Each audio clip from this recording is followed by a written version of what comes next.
सो hi everyone, कैसे हैं आप सभी। गाइज आज एक सरप्राइज बैंक ऑफ इंडिया की तरफ से बहुत बड़ी चीज, बहुत बड़ा नोटिफिकेशन हमारे सामने आया, जहां पे एसबीआई पीओ 2025 का नोटिफिकेशन आज आउट हो गया। अब ये बहुत बड़ा सरप्राइज है। सरप्राइज क्यों है? क्योंकि कुछ चीजें हैं जो मुझे समझ नहीं आ रही।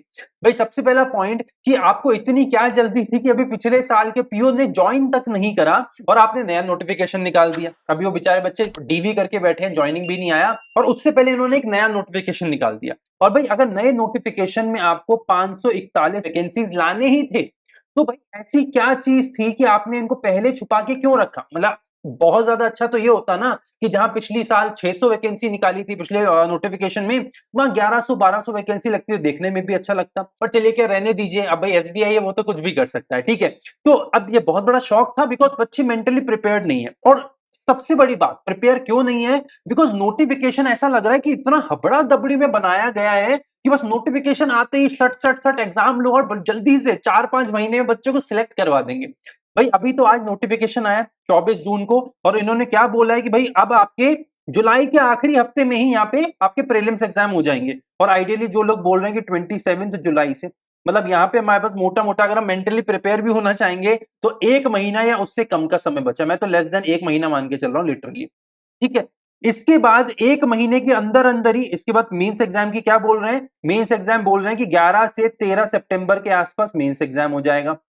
मतलब ऑलमोस्ट 1 महीना, एक सवा महीने के आसपास, 1.25 मंथ के आसपास यहां पे मेंस एग्जाम भी हो जाएगा। इसके कुछ ही दिन बाद, मुझे लगता है 1 महीने बाद ही ये लोग यहाँ पे अपने अक्टूबर में दिवाली से पहले पहले इंटरव्यू करा लेंगे और नवंबर में ये लोग ज्वाइनिंग दे देंगे। मतलब जुलाई, अगस्त, सितंबर, अक्टूबर, नवंबर, 5 महीने। भाई ये तो हिस्टोरिक हो जाएगा कि कट इन एंड आउट 5 महीने में बच्चे यहाँ पे फाइनल सिलेक्शन ले सकते हैं। और सबसे बड़ी खास बात क्या है कि इस बार नोटिफिकेशन में लिखा है कि 20 एलपीए मिलेगा, 20 लाख पर एनम का, अगर मेट्रो सिटीज में जाते हैं तो। देखो बहुत बड़ी अपॉर्चुनिटी है, बहुत बड़ी वैकेंसी है, बट कुछ बहुत बड़े प्रॉब्लम है, उनकी बात कर लेते हैं। अब यहाँ पे बहुत सारा कॉमेडी ऑफ एरर्स हो गया है। क्यों? बिकॉज बच्चे मेंटली प्रिपेयर्ड थे कि आरआरबी की तैयारी करेंगे, बीच में घुसा दिया इन्होंने कैलेंडर में आईबीपीएस पीओ। बच्चे ने आईबीपीएस पीओ की तैयारी चालू कर दी, प्री मेंस मॉक टेस्ट भी लगाने चालू कर दिए। उसके बीच में एक नया नोटिफिकेशन डाल दिया एसबीआई पीओ और उन दोनों को पीछे कर दिया। मतलब जहां हम आईबीपीएस पीओ के लिए खुद को मेंटली प्रिपेयर कर रहे थे, अब एक एक दो स्टेप पीछे चले गए बच्चे। अब शांत बैठ के भी बस ये डिसाइड करने की कोशिश कर रहे हैं कि क्या करें। भाई आईबीपीएस करना है, एसबीआई करना है, और इतनी जल्दीबाजी में क्यों लाया गया भाई? ऐसा क्या था कि आप पिछले में, मुझे तो अभी भी समझ नहीं आ रहा कि अगर आपके पास वैकेंसीज पहले से थी तो यार आप पिछले नोटिफिकेशन में देखते 1100-1200 वैकेंसी कितनी सुंदर लगती देखने में। तो देखिए अब मैं बहुत ऑनेस्टली आपको यहाँ पे कुछ चीजें बताता हूँ। चलिए बात कर लेते हैं भाई, अगर आप अभी एसबीआई पीओ की तैयारी करें या फिर आईबीपीएस पीओ की तैयारी करें, ठीक है, वर्सेस लिख लेते हैं बीच में। वर्सेस क्यों? क्योंकि लिटरली एक ही एग्जाम की कर पाएंगे, मॉक टेस्ट एक ही का लगाएंगे। तो बहुत ऑनेस्टली बताता हूं, अगर आप एक ऐसे स्टूडेंट है, लिटरली अगर आप एक ऐसे स्टूडेंट है लगातार पिछले कुछ एग्जाम जिसका आधे नंबर से रुक जाता है, 1 नंबर से रुक जाता है, 2 नंबर से या मैक्सिमम 3 नंबर से रुक जाता है। भाई पिछले आपने कुछ मॉक टेस्ट लगाए जैसे SBI clerk, SBI PO, IBPS PO, RRB PO, तो ये सारे एग्जाम में कहीं ना कहीं जाके अब आखिरी में अड़ जाते हैं। मतलब आधे 1, 2, 3 नंबर तक अड़ जाते हैं। तो आपको इस समय फिर एसबीआई पीओ की तैयारी करनी चाहिए। अब एसबीआई पीओ और आईबीपीएस पीओ की तैयारी बहुत अलग होगी यहाँ पे, पता है क्यों? क्योंकि एसबीआई पीओ में आपका समय नहीं है। तो एसबीआई पीओ में आपको प्रीलिम्स पे ज्यादा फोकस करने का समय नहीं मिलेगा। यहाँ पे आपको पूरी की पूरी तैयारी मेन सेंट्रिक करनी पड़ेगी और प्रीलिम्स के आप बस और बस सेक्शनल और फुल लेंथ मॉक लगाएंगे, दैट्स इट। मतलब अगर आप यहाँ पे एसबीआई पीओ की तैयारी करने वाले हैं, और पीओ की तैयारी कब करेंगे, बहुत ऑनेस्टली एक बड़ा भाई या मेंटर होने के नाते बोल रहा हूं, अगर आपका पेपर आखिरी आखिरी में जाके रुक जाता है आधे 1, 2 या 3 नंबर तक, मैक्सिमम 3 हो, मेरे ख्याल से मैक्सिमम होना चाहिए, ठीक है। या फिर आप एक ऐसे बच्चे हैं जो बिल्कुल वेट कर रहा था कि अब जो भी नोटिफिकेशन आएगा उसको पहले ही अटेम्प्ट में उड़ा देना है। अगर आप वैसे टाइप के बच्चे हैं जो लगातार 95 परसेंटाइल के ऊपर स्कोर कर लेते हैं और बहुत अच्छी एक्यूरेसी भी है, तो अब आपको एसबीआई पीओ की तैयारी करनी चाहिए। बिकॉज यहां पे आप प्री में ज्यादा टाइम नहीं देंगे, प्री में आप बस और बस सेक्शनल और फुल लेंथ मॉक लगाएंगे। इसके साथ मेजॉरिटी टाइम आपको मेंस में देना है। क्यों? क्योंकि इसमें प्री के बाद मेंस का टाइम ही नहीं बचेगा। मोटा मोटा कितने दिन का टाइम बच रहा है? 40 दिन। अब 40 दिन में आप ऐसा तो ये नहीं कर सकते कि करंट अफेयर्स भी पूरा पढ़ लें, क्वांट में भी हाई लेवल चले जाएं, रीजनिंग में क्रिटिकल रीजनिंग पढ़ लें, हाई लेवल की इंग्लिश भी पढ़ लें, फिर डिस्क्रिप्टिव की तैयारी अलग से करनी है भाई, ईमेल और वो स्टेटमेंट और क्या क्या चीजें तो अंडरस्टैंड इस बार वो भी डाल दिए इन्होंने डिस्क्रिप्टिव में, उसकी भी तैयारी करवा दूंगा, चिंता मत करिए भाई। इंग्लिश से जुड़ा हर पॉइंट, हर एक टॉपिक की तैयारी हमने जो नया अपना पेड बैच लॉन्च करा उसमें हो जाएगी, आप बिल्कुल चिंता मत करिए भाई। इंग्लिश में जितनी भी तैयारी भाई, चाहे प्री हो या mains, specially prelims, because prelims में यहाँ पे इन्होंने पूरा पैटर्न बदल दिया भाई। जहां पहले 30 नंबर का पेपर आता था, अब इंग्लिश 40 नंबर का आने लग गया। तो मेन जो सबसे बड़ी पकड़ आपकी यहाँ पे प्रीलिम्स में होनी चाहिए, वो यहाँ पे इंग्लिश में होनी चाहिए। और यहाँ पे सबसे बड़ी बात क्या कि यहाँ पे इंग्लिश पे आपकी जो पकड़ है वो नंबर ऑफ अटेम्प्ट से ना होकर यहाँ पे एक्यूरेसी पे होनी चाहिए, कि भाई आप सिली मिस्टेक्स ना, सिली मिस्टेक्स एक्चुअली आप यहाँ पे अफोर्ड ही नहीं कर सकते भाई, सिली मिस्टेक्स नहीं होनी चाहिए। जो बेसिक रीडिंग में हमारी गलती हो जाती है कि हम गलत कुछ पढ़ लेते हैं, गलत इंफरेंस निकाल लेते हैं, गलत अजम्पशन कंक्लूजन कर लेते हैं, वो हम अफोर्ड नहीं कर सकते। या जो बेसिक जो एरर डिटेक्शन में हमारी गलती हो जाती है वो हम गलती नहीं कर सकते। दैट मींस ये जो 40 नंबर है ये पूरा खेला करेगा। प्लस इसके साथ एक और बड़ी चीज है भाई, इन्होंने ये भी बोल दिया कि भाई प्रीलिम्स में सेक्शनल कट ऑफ नाम की चीज हटा दी भाई। दैट मींस अब हमें तीनों सेक्शन बहुत ज्यादा मजबूत होने जरूरी नहीं है। मतलब अगर आपका यहाँ पे इंग्लिश मजबूत है और क्वांट और रीजनिंग में से एक सेक्शनल भी बहुत ज्यादा अच्छा है, तो अब इन दोनों में अगर मिला के 60 के आसपास ले आते हैं और तीनों सेक्शन मिला के अगर 65 के आसपास ले आते हैं, तो आपका स्कोर वैसे ही बहुत अच्छा हो जाएगा।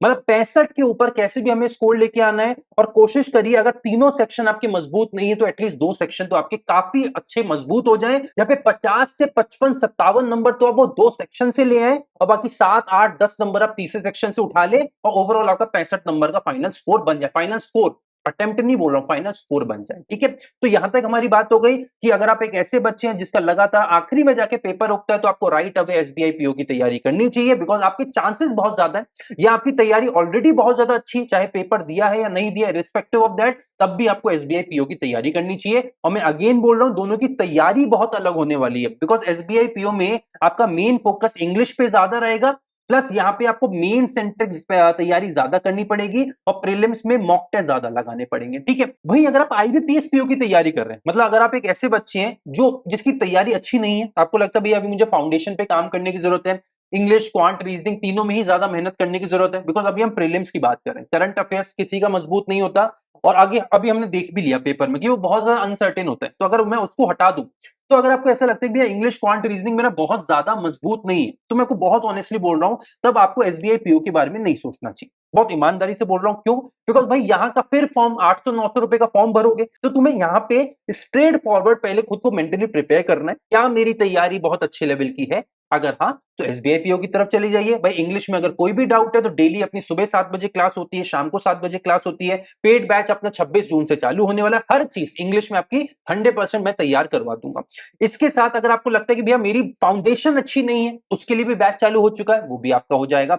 पर आपको यहाँ पे अगर फाउंडेशन मजबूत नहीं है, तो एसबीआई पीओ की तैयारी ना करते हुए आईबीपीएस पे मूव करना चाहिए, बिकॉज आईबीपीएस के प्रीलिम्स में भी अभी आपके पास समय है, और प्रीलिम्स के बाद वहां पे मेंस में भी अराउंड 50 से 55 दिन का समय है, मतलब डिपेंडिंग ऑन कि आपका एग्जाम की शिफ्ट में पड़ता है, वहां पे भी 50-55 दिन आपको आराम से मिल जाएंगे। मतलब प्रीलिम्स के बाद भी मेंस में बहुत समय है। और इस दिन मैंने जो आईबीपीएस पीओ की हमने स्ट्रैटेजी की बात करी थी, वहां पे मैंने आपको क्या बताया था भाई, यहाँ पे आपको स्टार्टिंग से करंट अफेयर्स पढ़ने की जरूरत नहीं है अगर आप आईबीपीएस की तैयारी कर रहे हैं, बिकॉज यहाँ पे आपके पास प्री के बाद बहुत समय है, वहां पे आराम से आप करंट अफेयर्स प्रिपेयर कर सकते हैं। बट अगर आप एसबीआई पीओ की तैयारी कर रहे हैं, तो आपको अभी से मेंस मतलब अभी से जीए की तैयारी भी चालू करनी पड़ेगी। ठीक है, तो दोनों ही एग्जाम में बहुत स्ट्रेट फॉरवर्ड मैंने आपको बता दिया, और ईमानदारी से बताया, नो फिल्टर्स। कोई ऐसी चीज मैंने मन में नहीं रखी कि किसी को बुरा लग जाए, बिकॉज बड़ा भाई बोलता हूं, तुम लोग मुझे बड़ा भाई मानते हो, तो एक बड़े भाई वाली सलाह देनी भी बनती है। तो अगर प्रिपरेशन अच्छी है, अच्छे लेवल पे है, तो एसबीआई पीओ। अगर लगता है भैया थोड़ा ब्रशअप करने की जरूरत है, तब भी एसबीआई पीओ। बट अगर लगता है कि भैया फाउंडेशन उतना स्ट्रांग नहीं है, समय देने की जरूरत है, मेंस अभी ज्यादा पढ़ा नहीं है, तो फिर आईबीपीएस पीओ। पहले बेसिक तैयार करेंगे, उसको स्ट्रांग करेंगे, फिर साथ साथ में मेंस करेंगे, और फिर मेंस फोड़ के प्री फोड़ेंगे, फिर मेंस फोड़ेंगे। ठीक है, आई होप ये पूरा प्लान आपको क्लियर आउट हो गया होगा। अब इस वीडियो के रिगार्डिंग आपको कोई भी डाउट है, या किसी भी नोटिफिकेशन के रिगार्डिंग अगर आपको कोई भी डाउट है, तो नीचे कमेंट आप करके पूछ सकते हैं। अगर आप इंग्लिश की और बेहतर तैयारी करना चाहते हो, तो कंप्लीट इंग्लिश बैच और फाउंडेशन इंग्लिश बैच, ये दोनों अपने एप्लीकेशन पे लाइव हो चुके हैं। मैं कमेंट में उसका लिंक भी दे दूंगा, डिस्क्रिप्शन में भी लिंक डाल दूंगा। अगर आपने अभी तक चेकआउट नहीं करा तो चेकआउट कर लीजिए। इसी के साथ बने रहिए अल्फा बैंकर के साथ, बिकॉज अपनी इंग्लिश की क्लासेस पूरे यूट्यूब पे सबसे ज्यादा इंपॉर्टेंट और सबसे ज्यादा इंट्रीगिंग और हाई क्वालिटी क्लासेस होती हैं, तो कोई भी क्लास मिस नहीं होनी चाहिए।